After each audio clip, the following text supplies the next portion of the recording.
Your need to be right could be sabotaging your relationships and your business. Let's unfuck that.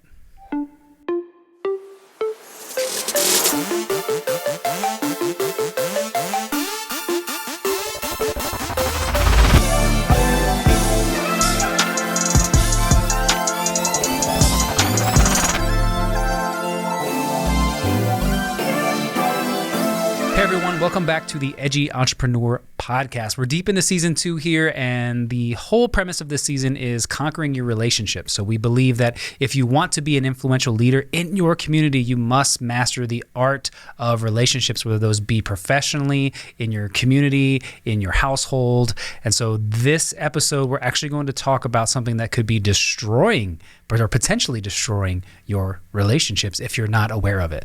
I'm Coach Oriana, life and personal performance coach and certified relationship coach. Welcome. And I am Daniel Tribby. I am a healthcare entrepreneur and a coach for those of you who are also healthcare entrepreneurs. Let's jump into this. What is this thing? This is a juicy topic. Yeah, what is this thing that could be destroying people's relationships, whether they be personal or professional? And some people don't even know they're doing it, right?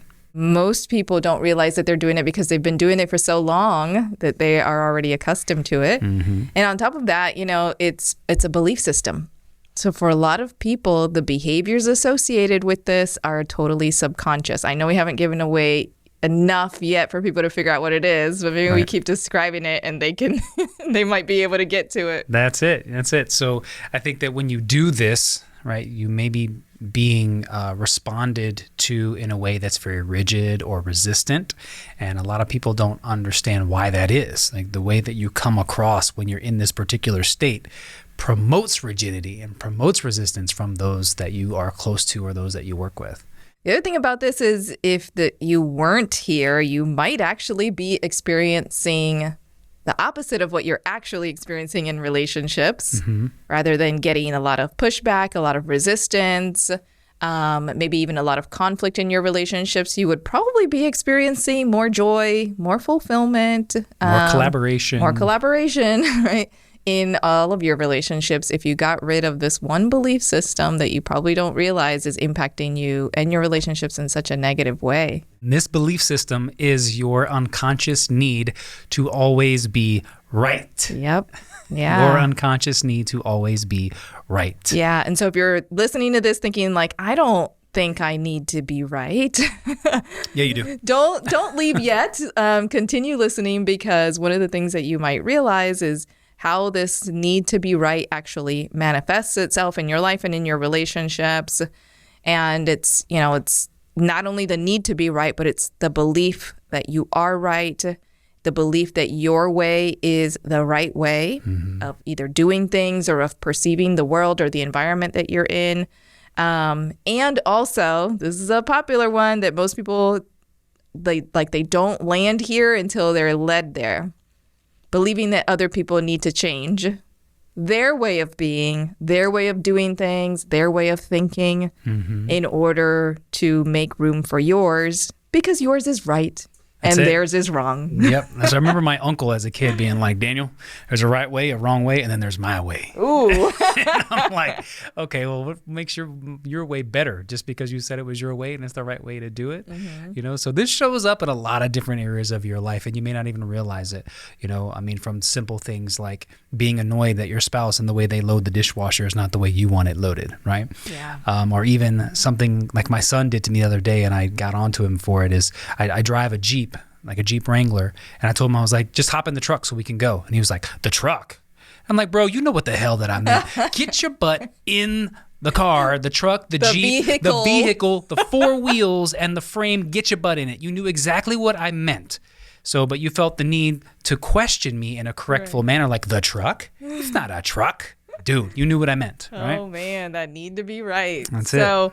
How do you know if you have a need to be right? How do you know if it's impacting your relationships? What can you do about it? That's what we're deconstructing in this episode. And hopefully you'll stay with us to learn a little bit more about this. And you can self-diagnose to figure out if you're having this experience, either if somebody's imposing this on you, you'll recognize it right away, right? But if you're doing this to someone else or other people in general, you might not realize it right away. So we're going to help you out And just know if you're struggling with the need to be right, for one, you're not alone. And for two, you can change it. Right. That's a good thing. Absolutely. So let's talk about what are some ways that this shows up. What are some other examples that other than the ones that I gave from a very comical manner. But let's break down some nitty gritties here. What are some ways that this consistently can show up for you? Consistently correcting other people on trivial or irrelevant matters. Right. Like, that's not how you pronounce that word. Right. That's not, like put this here, not there, like trivial and irrelevant stuff. Like if you're feeling like you need to go out of your way to correct somebody on that, you might be struggling with a need to be right. Absolutely. Or you have a need to have the last word. Yeah. Right. I see this in social media all the time. Somebody wants to have the last comment to get their point across, give that little extra bit of kick in the what. So it's if you have a unconscious need to have the last word, then you could be struggling with this idea of needing to be right. Yeah. If you need to one up other people, you consistently one up other people in conversations, like, oh, you went to that vacation? That sounds great, but I went to this vacation. Right. I know people all the time. Oh, you have the base model car? Oh, I bought the luxury S-level. model. I bought the luxury one. Right? There's always like some version of, oh, well, they won 34 games, but my team won 35 games last year. Like there's always some version of that. Unless you're losing, then it's no longer a we did, it's a they did. Right? Yeah, you can't just let people be in their joy of whatever it is that they're celebrating. It's like, oh yeah, me too, +1. Right. Right. How about this one? You redo other people's work or at home their chores because they didn't do it your way. Right. So when we were writing the notes for this, you had an interesting story about you and the towels. Tell the towel towels. story. Oh, you're gonna make me tell the towel story. Yes, you and your ex-husband. Let's hear this. This is great. Okay, when I was married, back a long time ago, I used to refold the towels after my ex-husband would fold them because he wouldn't fold them in thirds, which is the correct way, obviously. So,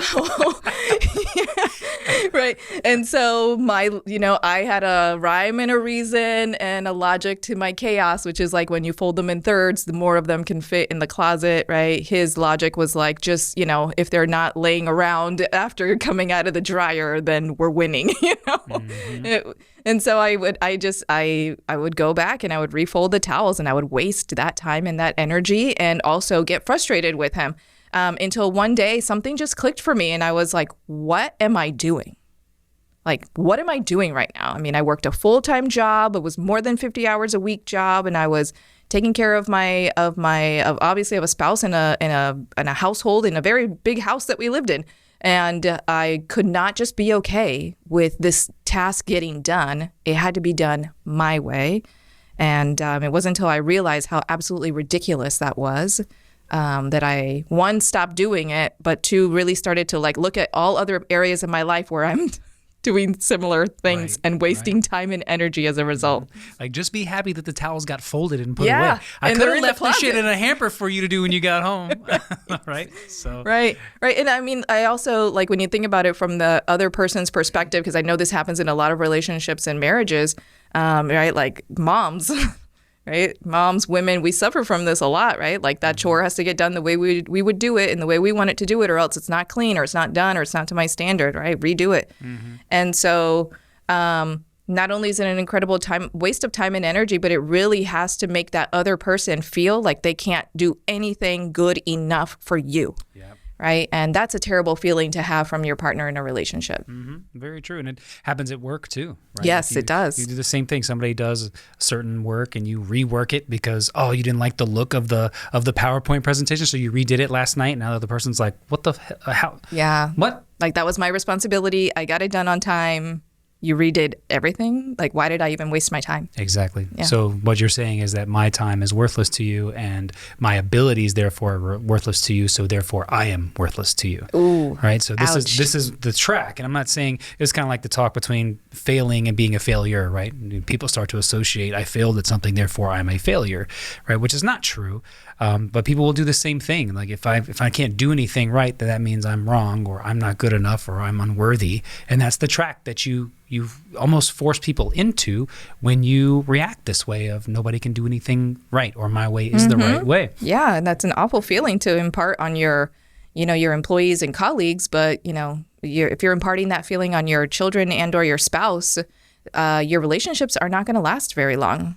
And there's one more example here that I enjoy. It's when you think about things in this phrase: if they only did it this way. Yeah. Why is it that they can't do it like this? How come, as many times as I've told them, they still continue? You live in this, quote, if only. Yeah, right? and you ruminate on that. Yeah, so it's an incredible waste of time and energy. And it takes up so much of your intellectual and emotional capacity to be ruminating on anything. But when you're ruminating on, like, why can't this other person just be different? Oh my gosh, I cannot even tell you like how much time and energy you're actually wasting, focusing on what somebody else should be doing differently or how they should be different rather than how you should be different and what you should be doing differently in your own life.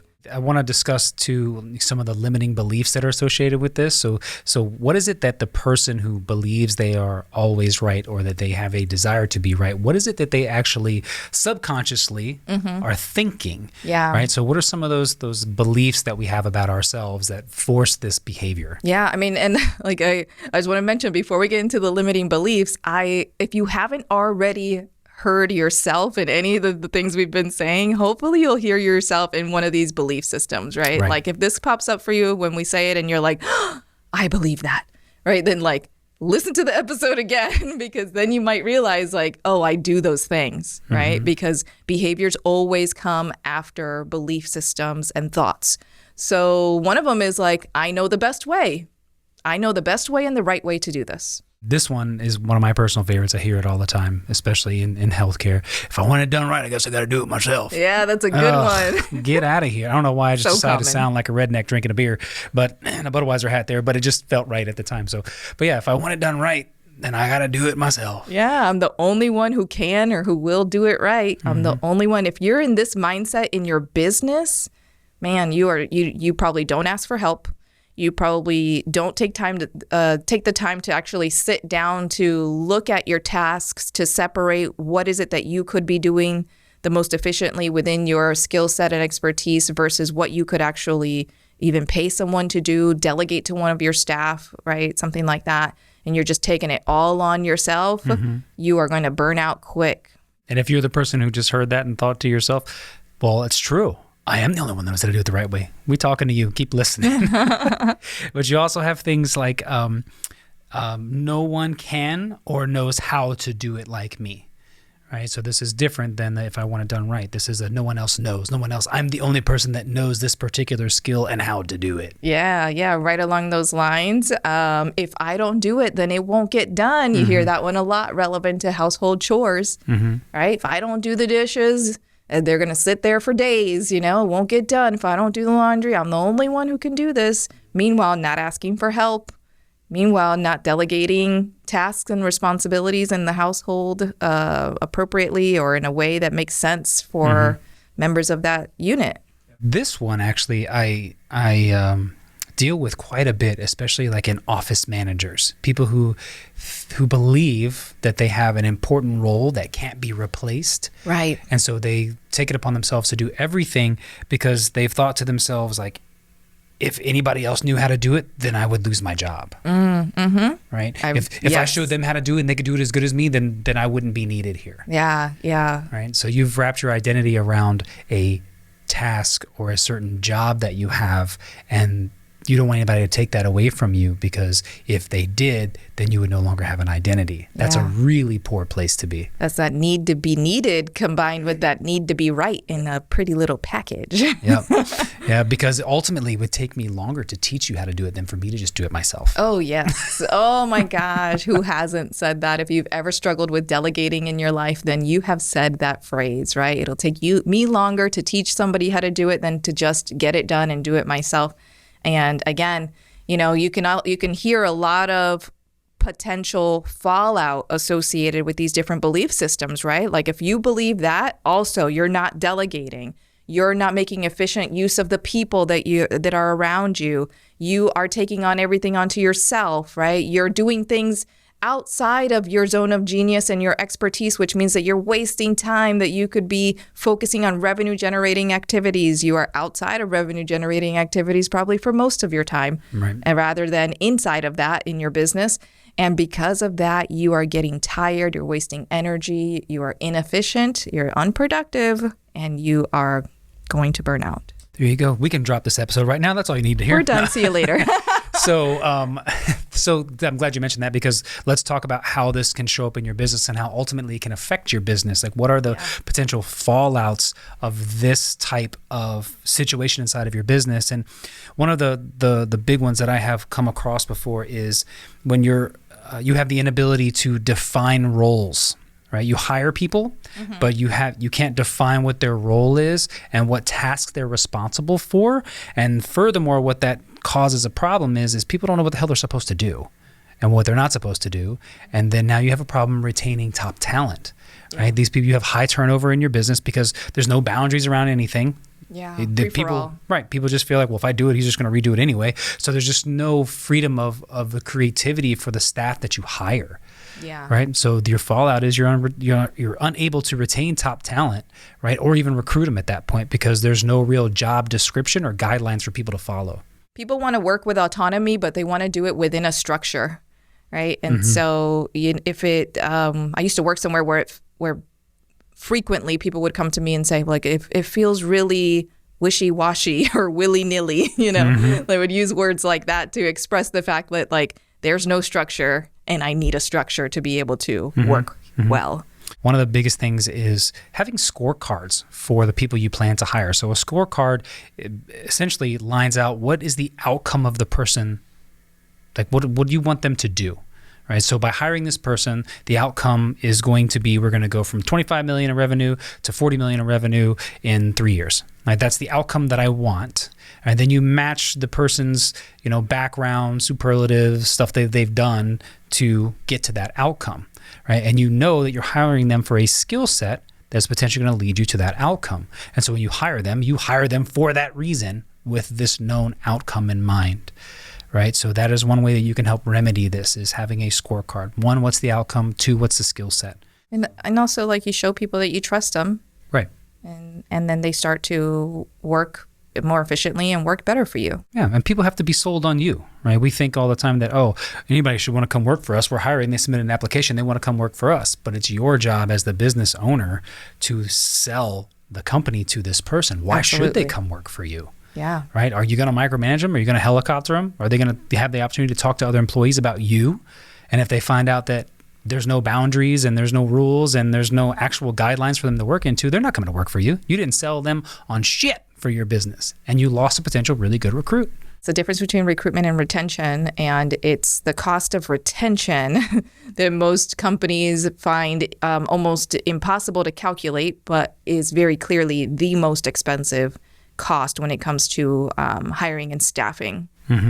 I touched on earlier the inability to delegate tasks, right? If you're having that experience in your business, or if you have an employee who is doing this, right? Like this employee who's consistently maybe complaining or just expressing concern about being overloaded, check that person to see if they are actually delegating tasks to the people around them who might be available to support them, or if they're being creative about that. Because if they're overloaded, but they also refuse to delegate, do you see the conflict there? Yeah. Right? Yeah, absolutely. This is where a person is essentially underutilizing the people around them because they refuse to let go of some of this work, right? So maybe some of those beliefs are, if it's going to be right, I've got to do it myself, or these people or a person can't do it as good as I would. Again, it would take me too long to explain it. I'll just do it myself. But meantime, it's sitting on their desk for 6 weeks. And the result there makes you slow, it makes you inefficient and unproductive, right? So you need to be what we call working in your zone of genius, right? So if you're unable to delegate stuff that's not in your zone of genius, you're going to be unproductive and therefore unreliable. We touched on rework. I'll mention it again, right? It shows a lack of collaboration in the workplace or in the home environment. It also shows a lack of trust, and the underlying tone is my way is better than your way. Right. And I want to touch on this in personal relationships, right? I mentioned my own personal example, which, I laughed about it and it's silly in hindsight, right? But, you have to be able to really look at yourself and understand the impact on your family and on your spouse if you're having this experience, especially as a woman, right? If you are going behind your children and or your spouse to redo their chores, redo work that whether or not you've asked them to do it, and redo tasks, I mentioned earlier, you're creating this sentiment in the relationship of not only my way's better than yours, but you're not doing this good enough, right? You don't do things well enough to please me, to make me happy, or to support our household. And if that's the message that you're getting across, at some point in time, right? Again, I'm speaking as a woman, your man will get to the point where he will not do anything in the household anymore. And it's not because he's lazy. It's not because he's doesn't know how to do it. Because I'm tired of you bitching. It's because you don't appreciate it when he does help. You don't appreciate it when he actually does go out of his way to do something, right? And so if there's a consistent lack of appreciation towards a partner in a household when they make contributions, right? Because I'm directing this at women because I know what's up, right? Like I know, like we oftentimes get in between a father and his kids when he's trying to, take whatever actions associated with caretaking children, or we get in the way. You have a spouse and the way that he's doing chores, whether that be in the kitchen or whatever other area that's not his primary role. Maybe it's yours, right? And so if you're doing that and you end up doing that consistently, your partner's going to feel like, well, if I do it, you complain. And if I don't do it, you complain. I'm going to go ahead and use my energy somewhere else. Yeah. And he's not going to do it anymore because he feels unappreciated and unseen when he does do it. He's going to withdraw his contributions. Furthermore, what you're teaching your partner is that you don't need him. And when you get to a point in time in your relationship, a long-term relationship or a marriage where you've been consistently been giving your man the message that I don't need you, you are fundamentally taking away something from him that he needs in order to feel committed and devoted in the relationship. In order to have that, a man needs to feel needed in the relationship. A man needs to feel like his contributions matter. And so if you devalue his contributions and you make him feel and know through your words and through your actions that his contributions are not needed and don't matter to you, don't have value to you, he will withdraw them. And at some point in time, he might withdraw his commitment and devotion to you in the relationship, right? All of this is connected. This is why we go so deep into these topics, right? And I know, if you're thinking to yourself, like, what's this got to do with that? Everything, my friends. Yeah. It absolutely does. And it's a I would say it's a culture that you're trying to create, whether that culture is in a business or that culture is in your personal relationships, right? Yeah. You want to have culture. A lot of times we hear culture and we apply it to business, but there's a culture in your personal relationships too. Absolutely. Right. And so there was a Harvard study done several years ago on, I think, 20 different businesses, and they'd extended out for several years. And what they found, the study was just about culture inside of businesses. What they found is that culture has a 756% return on investment. Wow. 756. Tell me your marketing plan gets you a 756% return on your investment. Tell me your sales team's done that for you ever. But the culture that you create by clearly defining roles and expectations and having boundaries and supporting your teams, whether that is a business team or your home team, right, at your house or your neighborhood or your friends or whatever it may be. You imagine if you had a 756% return on everything in your life because you were purely concerned about creating beautiful culture? Culture of positivity, collaboration, mutual respect, love, right? Enthusiasm in your personal household, right? That would be amazing. And I think that that's possible for everyone, right? Absolutely. You have to have that mindset and intention to create that. And I think if you're not creating that, some of the things that happen inside of personal relationships, since you went that direction, so let's keep digging into personal relationships. Sure. Or, a lot of people wonder where did my intimacy go? Where did my intimacy go? How come you don't find me attractive anymore? Oh, bigger than that. How come you don't want to have sex anymore? Right? This is what happens in these relationships, right? Because people don't want to have intimacy when they feel like they've been chastised all day, every day, and or infantilized or condescended, spoken down to all day, right? It's like, you know what? I'm just going to go to sleep. Or I'm just going to go hang out with my friends. And when you try to communicate about the situation, what happens? It breaks down further. Right? Because now not only am I wrong every single time I try to do something, then you have to come back and correct me and you chastise me for it, as you so well put it.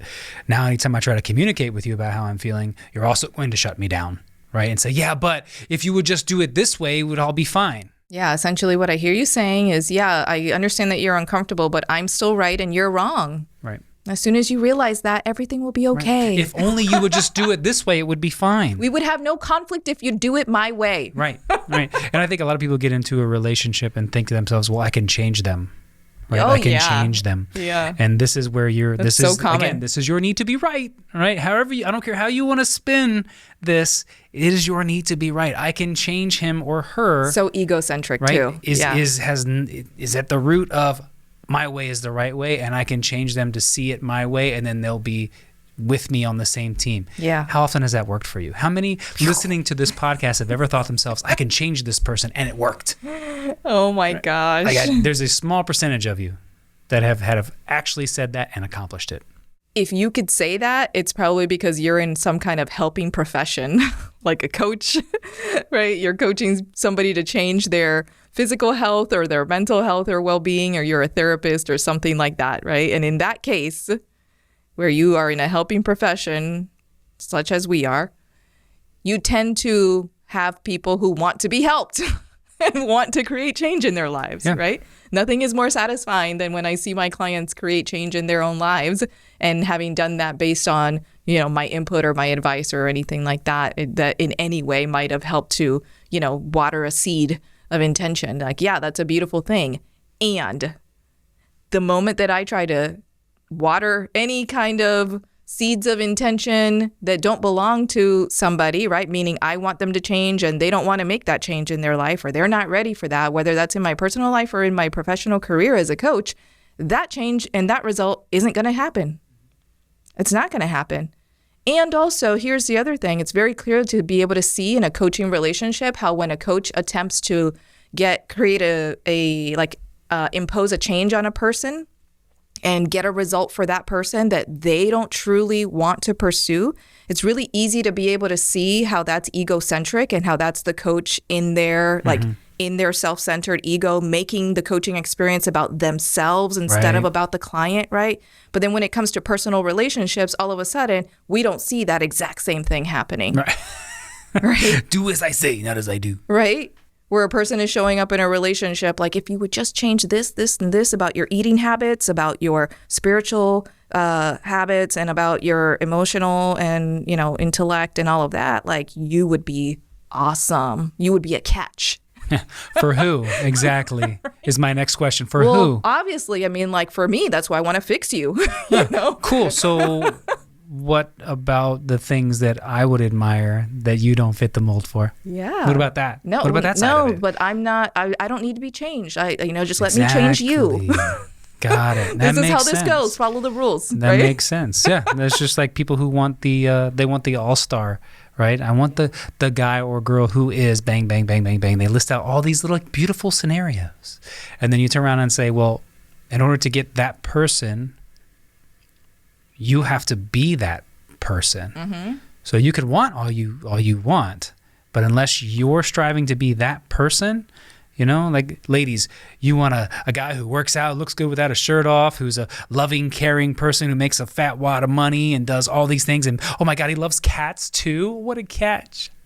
But what if he wants the same type of person who's just into their own health, who can take care of him, who can appreciate him, Are you that person? Because you don't fully reciprocate. Right. Because if you're not that person, then you don't get that person. Yeah. Right. And so your need to try to change everybody else to fit your own dynamic, there's nothing more than a limiting belief surrounded by your need to be right about everything, and everybody else doesn't matter. You know, what I see in my practice as a coach and talking to a lot of people in having relationship concerns is that a lot of times, all that time and energy that you're expending trying to lead another person to make changes in their life, whether or not they say that they actually want to make those changes or not, like all of that time and energy is time and energy you should be pouring into yourself.